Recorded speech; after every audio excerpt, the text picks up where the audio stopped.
Bismillahirrahmanirrahim. Assalamualaikum warahmatullahi wabarakatuh.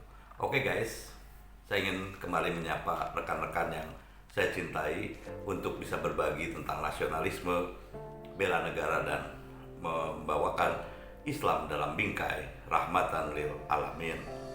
Saya memang bukan seorang ustadz ya, makanya saya pakai kostum nasional Indonesia saja, karena agama itu bukan harus disampaikan oleh seorang ustadz, tapi kita sebagai rasa nasionalisme saling mengingatkan kepada saudara, karena saudara saya bukan hanya umat Islam, saudara saya bukan hanya orang-orang yang punya kepentingan untuk satu golongan. Saudara saya ini sebangsa dan setanah air, satu Indonesia.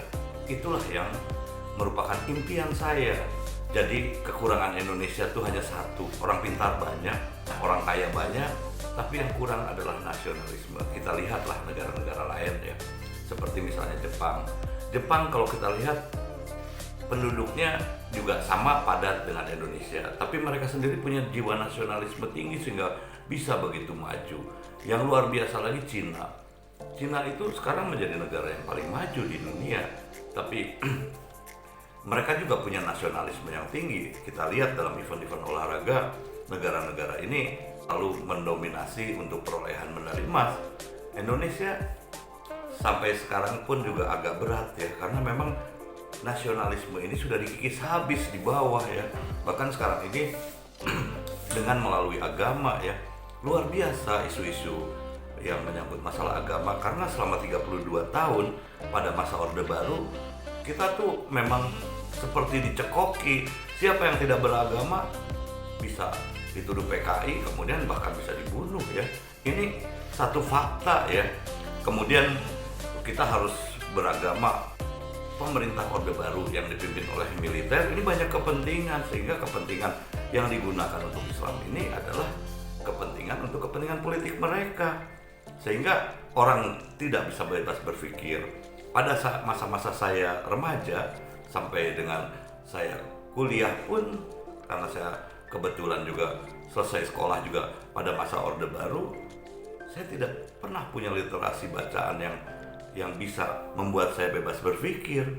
Bahkan buku-buku novel, roman sejarah saja seperti buku karya Pramudia Anantatur atau Muhtar Lubis, jika kita menyimpan saja kita berurusan dengan yang berwajib, itu luar biasa. Nah, sehingga menimbulkan generasi itu adalah generasi yang tidak punya wawasan sama sekali.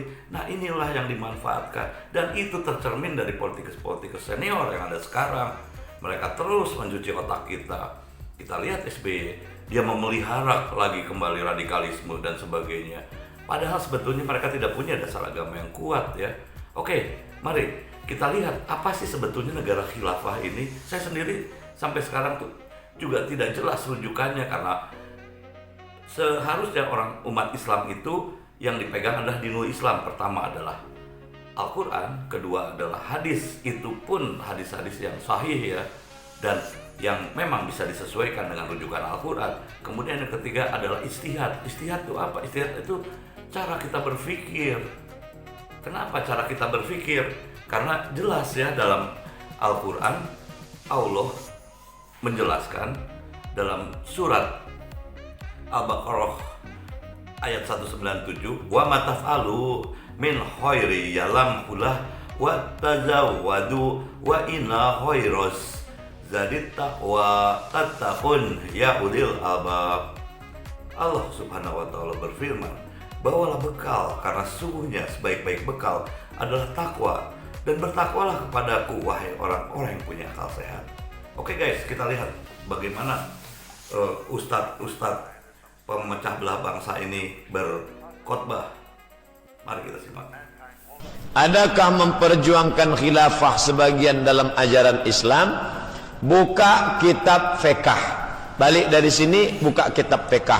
Kitabus shalah, kitabus saum, kitabul hajj, kitabul umrah, kitabun nuzur, kitabul jihad, kitabul khilafah, kitab yang paling tua tentang masalah bagaimana cara mengangkat pemimpin, bagaimana menjatuhkan pemimpin, bagaimana mengangkat wazir.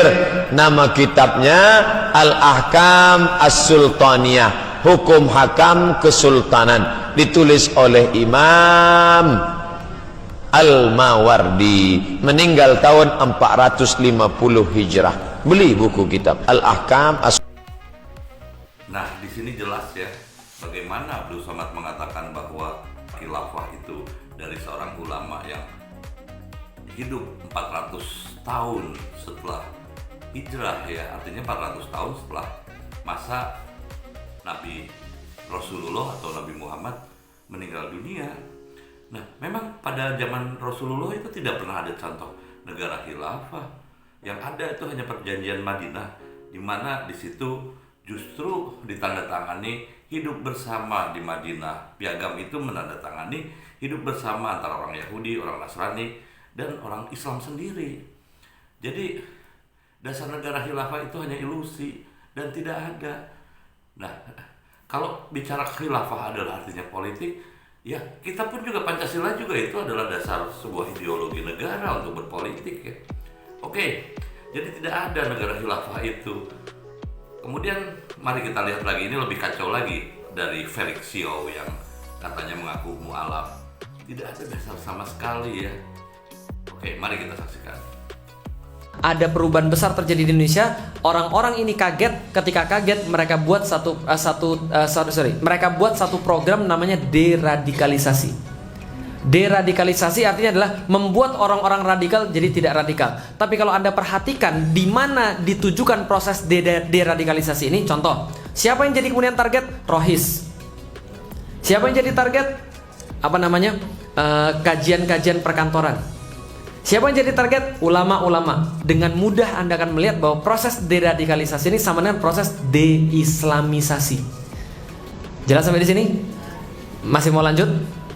Oke. Dari situlah ketika mereka punya proses deradikalisasi, harus ada kampanye tandingan dan menjelekkan kemudian ajaran yang awal. Dari situlah kemudian khilafah dijelek-jelekkan seolah-olah adalah sebuah ajaran yang sangat berbahaya, lebih daripada PKI. Maka kemudian ketika dikatakan pada penguasa-penguasa zaman sekarang, bagaimana dengan ajaran PKI? Itu cuma opini saja, selama masih dalam pemikiran nggak ada masalah. Tapi kalau nggak boleh, gitu kan ya, bisa difahami. Nah kalau gitu khilafah itu apa sih? Baik, lihat dalam surat Al-Baqarah ayat 30 itu disebutkan pertama kali kata-kata khalifah. Idz qala rabbuka lil malaikati inni ja'ilun fil ardi khalifah. Dari situlah kemudian kata-kata khalifah berarti adalah pengelola muka bumi dari Allah Subhanahu wa taala. Ibarat gini, Allah itu Allah itu adalah komisaris. Ya, komisaris boleh nunjuk direktur enggak? Boleh. Direktur itu bahasa Arabnya khalifah. Jelas sampai di sini?